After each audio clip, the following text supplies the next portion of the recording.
I'm telling you, I'm not guilty. That's what I'm telling you. I did not have a choice. Stop talking. It's just going to get worse. All right, ma'am. Are you Devin Atkins? And Miss Buckle up, guys. Today we are going to witness a courtroom moment that spirals out of control right from the first second. The defendant immediately declares she's not guilty, insisting she had no choice. But before she can even build her defense, the judge cuts her off sharply. That warning, "Stop talking, it's going to get worse," sets the tone. In just seconds, you can already feel this won't be a calm or ordinary hearing. Atkins is on probation for the third-degree felony offense of injury to an elderly person. That's started at May 23rd of 2022. There was a motion to adjudicate probation filed. She entered pleas of true to counts 4 and 5. Does the state have testimony with regard to counts 1, 2, and 3? Yes, the court would like. Yep, I think I would. Young man called, Ms. Shakita Cole. Yes, ma'am. Good morning, Ms. Cole. Would you please raise your right hand? Do you swear or affirm the testimony you're going to give in this hearing will be the truth, the whole truth, and nothing but the truth, so help you God?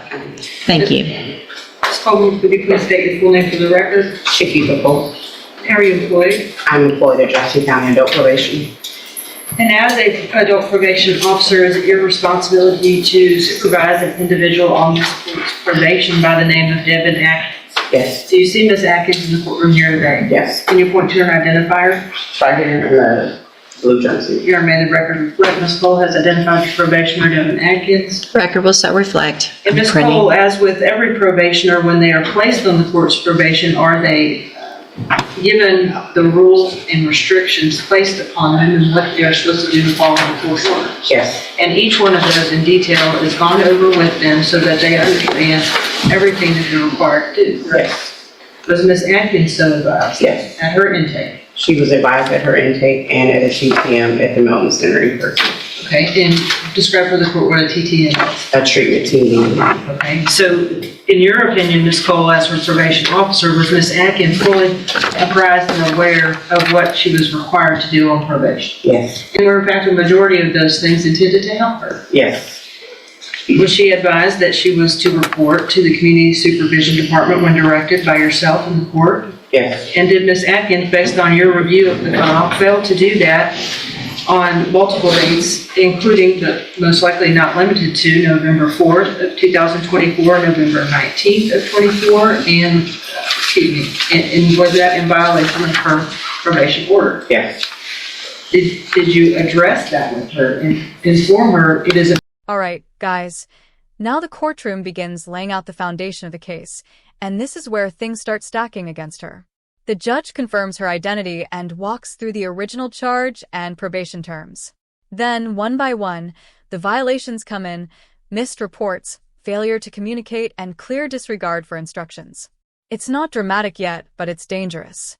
You can see the pattern forming, and it's already putting her in a very weak position. Report with your report. If you have something coming up, you need to let me know. Yes. And did she do that? No. Was Ms. Atkins, as a condition of said probation, ordered to perform community supervision hours? Yes. And and to report those to you? Yes. Obviously, if you do not know that she has completed them, even if she has, is that a violation of her probation? Yes. To your knowledge, based on your review of her file and your supervision of her, did she either complete the hours or immediately report to you? Sorry. I'm reading that. No wonder everyone's looking at me. I was about to say, I know, I was about to, Community service. Well, that is in fact a condition of probation, right? Is it also a condition of probation that she is to report to you as her address and so that you know where she is at all times? Yes. And if she does not do that, is it impossible for you to locate her? That is correct. Did she in fact immediately report to you her current address? No, she did not. Anything else? I know you and I have had a lengthy discussion about her that you feel would be appropriate for the court to know in conjunction with your testimony and your updated PSI. The main thing is her mental health. She refuses to address that. We've made appointments for her with Spinal Tap and she didn't attend the appointments. She's 100% when she was out unmedicated. So that kind of interfered with her completing her services. And she maintained contact with the victim in the case. So that part, her grandmother was trying to be there for her because of the mental health difficulties. And that's the main thing that we were trying to get her to address. Okay. Can I address something? In a minute. Mr. Lewis, do you have any questions? Hold on, ma'am. You're going to get an opportunity, okay? Mr. Lewis, do you have any questions of Ms. Cole? Just briefly, during your supervision of Ms. Atkins, were you able to supervise her at points when she was on her medication and not on her medication? The entire time she has not been on her medication. So she's been unmedicated this entire time? Yes, sir. Your supervision? Okay. Anything else? Nothing else. All right. Thank you, Ms. Cole. Any other witnesses with regard to the allegations? Based on the testimony,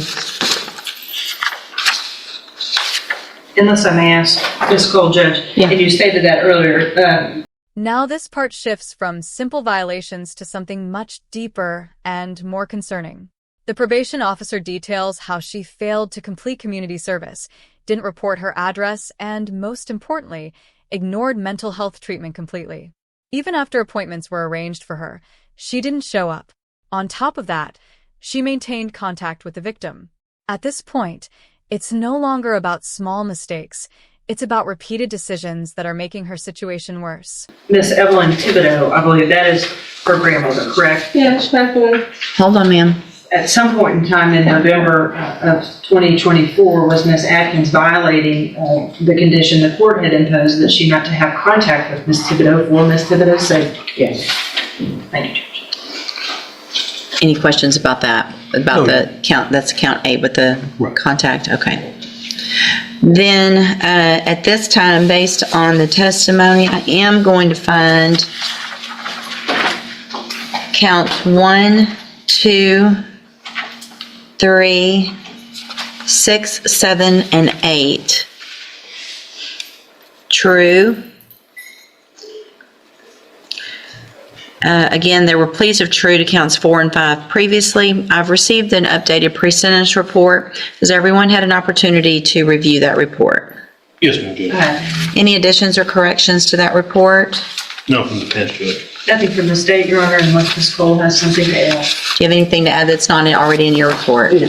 So the main thing I want to make sure, Ms. Cole, I have a notation here to ask is, you guys were aware of mental health issues and had opportunities for Ms. Atkins to participate in mental health services. Is that correct? I made the appointments myself for her. Okay. All right. Argument, Mr. Lewis?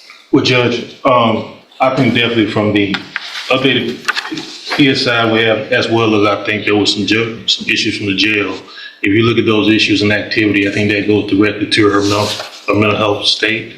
Unfortunately, she has not been on a mental health caseload. I think that definitely would benefit her, as well as, being able to take advantage of any services that phenotype MHMR may have, or any programs that probation deems appropriate for her. I have had conversations with her, and meaningful conversations with her, where she has addressed to me her desire to take advantage of those activities if those available to me.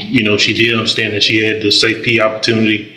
It didn't go well, but I don't think the mental health issues were addressed, mainly just substance abuse at that point. I think if we can get a handle on that, or get some work done with her to address the mental health issues, I think she'll do a lot better in this situation and can be able to complete this assessment. I mean, it's hard when Hold on. someone's not taking patients. Well, it sounds like you had appointments that you missed that Ms. Cole made for you. Does she go to regular Safe P or special? Hold on. Special needs. So she's already been to special needs Safe P. So that was a whole 6 months plus aftercare of drug and mental health help. So Ms. Atkins, the problem is you're being given all the opportunities. Yeah, but like I said, I don't know if I told you, I had an appointment in Port Arthur because I cannot get into Bowman. They're not taking new patients. So you had an appointment that Ms. Cole set for you, at least one, how many? Yeah, but it's not for medicine. It's for psycho. I'm not a psycho. I don't have those problems. I mean, some people do that. No. Well, you obviously we don't know what you need because you won't even go do the evaluation. That it sounds like you haven't been on medication that would be what? Evaluation where? at Spindletop. That's what I'm telling you. That's not, I don't have that. I'm not a psychopath. That is for. It's psychopath. Nobody's saying you're a psychopath, but you That's what have. it's called, past program. I'm not a psychopath. That's what I'm saying. That's not what it's called, and that's not the reason it's called that, okay? If you had gone to your appointment and talked to them, then you would know what that was for, and you would know that it was meant to help you so that you could get on medication, stabilize, and not have the issues that you've been having. I'm going to find that you previously entered your, I'm sorry, Ms. Malfino, did you have anything to add? No, Judge, I think that from my conversation with Ms. Cole, she's been gracious. Here's where the tension really explodes. The court has already heard enough, but now the confrontation begins. The judge finds multiple violations true, while the defense tries to shift focus toward her mental health struggles. But instead of helping her case, the defendant starts interrupting, denying everything, and even rejecting the idea of needing help. The judge stays firm, pointing out missed opportunities. This moment clearly shows a disconnect between what the court sees and what she's willing to accept. Enough to offer to continue to work with her because I think she clearly sees the mental health issues. But as you can see, what Ms. Cole has been having to deal with is how the court has had to deal with Ms. Atkins today, and it's been kind of just this runaround circle. Well, and in addition, I am going to find judicial notice of the court's file. Ms. Atkins was evaluated for competency to stand trial not that long ago. I think it was in January of this year. And I have that report. And the finding is that Ms. Atkins is competent, understands the nature of the proceedings, and is then just really making a choice not to follow through with what programs have been given to you, Ms. Atkins, to try to help you. So at this time, any recommendation as far as, I have one more thing to say. okay? She is not giving me the information needed to follow up with those type of things. Okay, well, I don't believe have you. them. I don't believe you. You know, Ms. Cole would never say, go do something and not tell you where to go or help you get there. no, she says she does not have a list of the community service. I'm not worried about your community service. I'm worried about your mental health and the fact that you're not doing what you need to, and you're still contacting the victim, and it's a serious case. And so I got to protect society, unfortunately, because you're not choosing to do the things I was that. gonna die, so I really didn't have much of a choice. Okay. It's my life in jeopardy. I'm going to find that you entered your pleas of true to counts 4 and 5 freely and voluntarily. Again, I'm finding counts 1, 2, 3, 6, 7, and 8 true. Find sufficient evidence to find you guilty, and at this time, find you guilty. Don't talk I would over. like to look up. I'm about to sentence you to prison, and how you keep talking over me is about to start adding years onto that. Stop talking. It's just going to get worse. Do you understand? Okay. I'm going to find sufficient evidence to find you guilty, and at this time, I'm finding you guilty of injury to an elderly individual. Sentence you to a term of 5 years in the institutional division of the Texas Department of Corrections. You will receive credit. You will receive credit on that sentence for any time that you've been in custody that the law gives you the right to receive.